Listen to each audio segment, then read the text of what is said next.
Le premier accord. Que votre parole soit impeccable. Ne sous-estimez pas le pouvoir de votre parole. Prenez l'exemple d'une maman qui rentre après une mauvaise journée de travail, fatiguée et chargée de tensions émotionnelles, avec un mal de tête abominable. Tout ce qu'elle souhaite, c'est un peu de calme, mais sa fille saute et chante joyeusement. Elle joue et ne se rend pas compte de l'état de sa maman. Elle chante si fort qu'au bout d'un moment, sa maman perd le contrôle et lui dit « Tais-toi, tu as une horrible voix ». La réalité est que le taux de tolérance était inexistant, et non pas que la voix de la petite est horrible. Et pourtant, la petite fille n'a plus jamais chanté depuis cet incident. Les mots ont ce pouvoir de s'intégrer à nos croyances, donc si on ne fait pas attention, on dit des choses sous l'effet de la colère ou de la tristesse ou tout simplement parce qu'on ne pèse pas ses mots, et ça peut hanter l'autre personne toute sa vie sans qu'elle ne s'en rende compte vraiment. Votre parole a un pouvoir créateur d'énergie, et la médisance, les opinions fondées sur une charge émotionnelle, créent de l'énergie négative qui non seulement va faire du mal permanent à celui qui la reçoit, mais à vous également. Le deuxième accord. Quoi qu'il arrive, n'en faites pas une affaire personnelle. Ce que les autres vous disent n'a rien à voir avec vous, c'est l'expression de leur ressentiment. Ces personnes sont confrontées à leurs propres sentiments et vous projettent leur poison émotionnel. En l'acceptant, vous ingurgitez toutes leurs ordures émotionnelles. Quelqu'un peut vous traiter d'imbécile alors qu'il ne vous connaît même pas et que vous n'avez rien fait. Est-ce que cela veut dire que vous l'êtes vraiment ? Non, mais seulement que ce commentaire concerne cette personne et personne d'autre.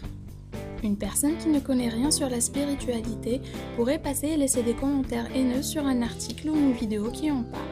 Et quelques années plus tard, cette même personne va passer par une transformation de vie majeure, va faire son propre chemin spirituel, recroiser ce même article ou cette même vidéo et va être totalement d'accord. Pourtant, le contenu n'a pas changé.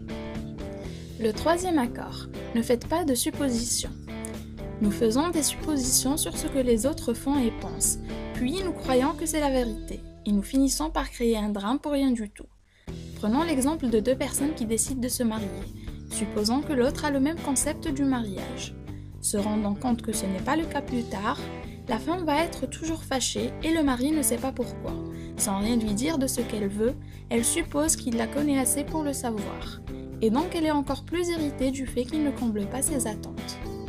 Un employé pourrait ne pas faire le travail que vous lui avez assigné correctement, avoir la tête ailleurs durant une réunion et vous allez supposer qu'il ne veut pas travailler, qu'il n'est pas assez bon. Alors que cette personne vient d'apprendre que sa mère a un cancer et votre réunion et les chiffres d'affaires n'ont aucun sens dans l'état d'esprit dans lequel il se trouve en ce moment. Le quatrième accord. Faites de votre mieux. Faites de votre mieux, ni plus ni moins. Si vous en faites plus, vous agissez contre vous en vous vidant de votre énergie. Et si vous en faites moins, vous vous exposez aux frustrations, au jugement personnel et à la culpabilité. En effet, si on pouvait écouter les horreurs que vous vous dites à vous-même, on vous ferait interner.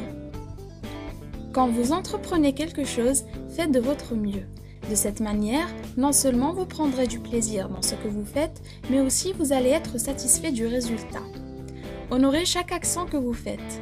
L'inaction est une manière de nier la vie, comme rester des heures devant un écran. Prenez le risque d'exprimer qui vous êtes.